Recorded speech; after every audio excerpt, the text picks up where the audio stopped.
Assalamualaikum warahmatullahi wabarakatuh. Perkenalkan, nama saya Fitra Anggereni, Prodi Manajemen Keuangan Syariah, NIM 18 2019 039.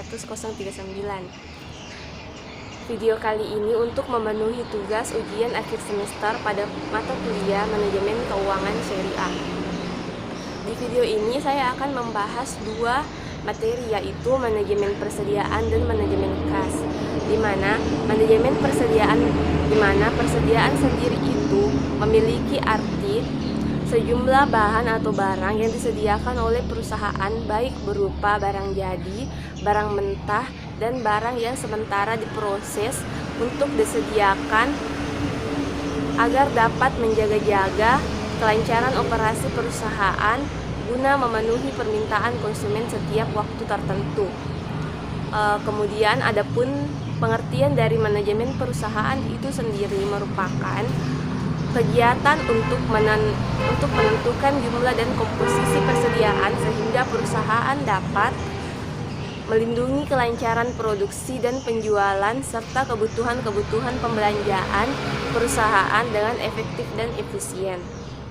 Kemudian dapat kita lihat juga jenis-jenis persediaan itu antara lain dari perusahaan ini terbagi dua, yaitu perusahaan dagang dan perusahaan manufaktur. Kemudian manajemen persediaan itu menentukan keseimbangan antara investasi persediaan dengan pelayanan pelanggan.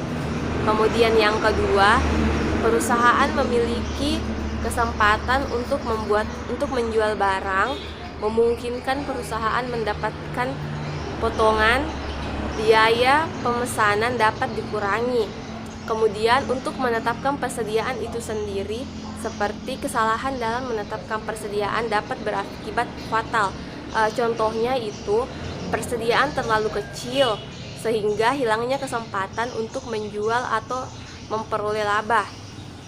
Kemudian yang kedua itu persediaan terlalu besar sehingga adanya biaya besar memperkecil laba dikurang dengan memperbesar risiko.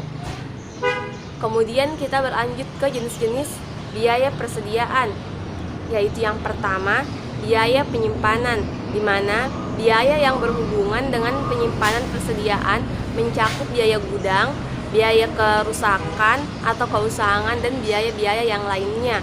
Kemudian biaya pemesanan itu merupakan biaya yang dikeluarkan sehubungan dengan kegiatan pemesanan barang atau bahan sejak dari penetapan pemesanan sampai tersedianya barang di gudang. Dapat kita ambil contoh seperti biaya pemesanan, biaya pemasangan, dan biaya ekspedisi. Itulah dari jenis-jenis biaya persediaan. Kemudian kita beralih ke menghitung persediaan dengan metode Economy Order Quantity atau bisa disingkat dengan EOQ. Kemudian yang metode pertama itu metode yang digunakan untuk menentukan jumlah pembelian bahan baku yang ekonomis. Yang kedua, atau jumlah kuantitas barang yang dapat diperoleh dengan biaya minimal atau jumlah pembeliannya,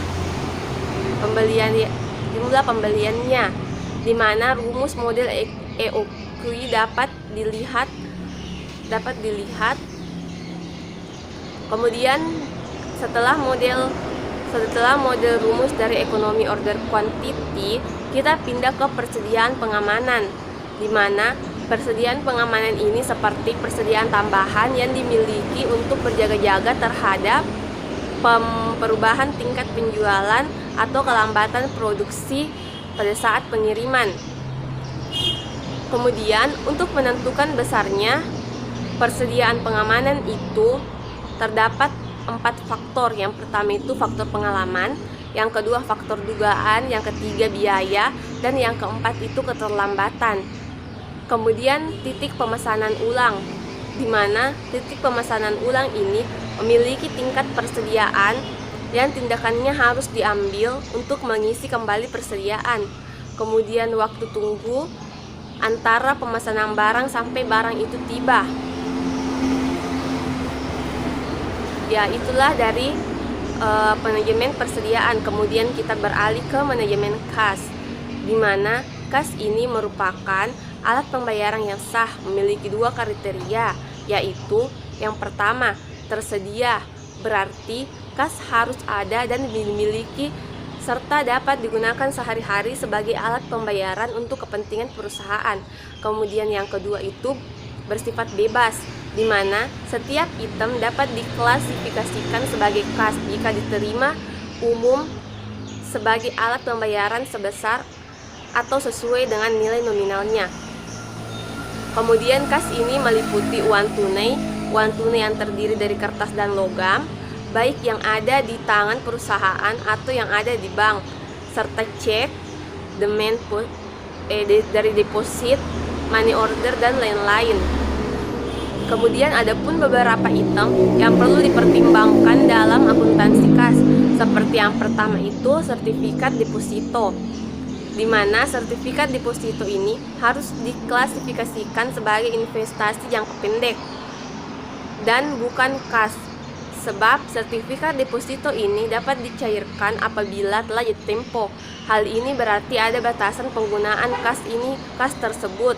Yang kedua itu cek mundur, cek yang dapat diuangkan pada tanggal yang dicantum dalam cek tersebut. Cek mundur dapat diklasifikasikan sebagai kas setelah tanggal cek tersebut dapat diuangkan. Yang ketiga itu adanya cek kosong. Cek kosong ini terjadi karena rekening koran perusahaan yang mengeluarkan cek tidak mempunyai dana, sehingga cek dalam keadaan rusak atau kesalahan informasi yang tercantum dalam cek. Item ini lebih tepat dilaporkan sebagai piutang daripada kas. Kemudian yang keempat itu biaya yang dibayar di muka, di mana item ini seperti perangko, uang muka karyawan, asuransi dibayar di muka, sewa dibayar di muka, lebih tepat dilaporkan sebagai biaya dibayar di muka daripada kas.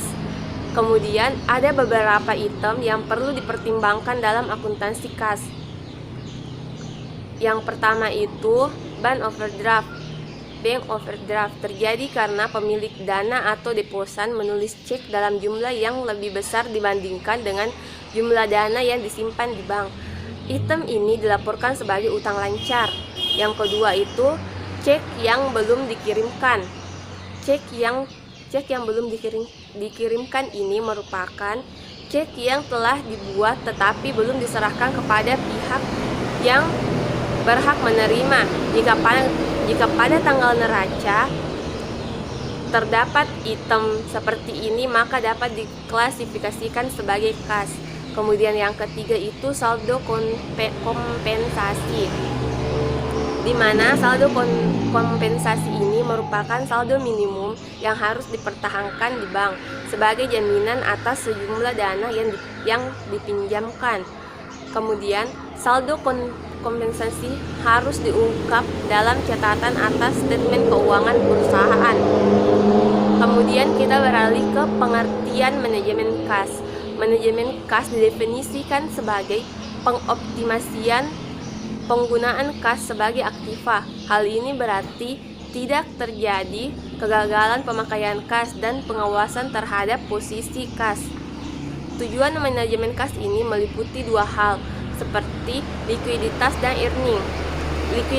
Likuiditas sendiri berarti manajemen harus secara sadar menjaga likuiditas dan jumlah kas yang harus ada dalam perusahaan. Kemudian earning itu tiap pengeluaran perusahaan harus diarahkan untuk mendapatkan kemungkinan hasil lebih besar dibandingkan dengan kas yang dikeluarkan. Selain itu, manajemen harus menjamin pembayaran dilakukan secara ekonomis. Kemudian beralih ke perencanaan kas, di mana aspek utama perencanaan kas merupakan penyusunan anggaran kas. Manajer harus menyiapkan daftar kegiatan untuk menimbulkan kas atau pembelanjaan dan kegiatan menggunakan kas atau pengoperasian dan penginvestasian. Dengan kata lain, manajer harus membuat proyeksi cash inflow. Kemudian, agar tujuan ini tercapai, ada dua hal yang harus dilakukan. Yang pertama itu menentukan sumber penerimaan kas, misal kas dari operasi rutin, kas dari pelunasan utang jangka panjang, investasi dari pemilik, penjualan aktiva tetap, dan mengeluarkan obligasi serta lain-lain. Yang kedua itu menentukan rencana penggunaan kas, semisal pembayaran dividen, pembayaran utang jangka panjang, pemberian aktiva tetap, pembayaran gaji karyawan, dan lain-lain. Itulah materi dari manajemen kas.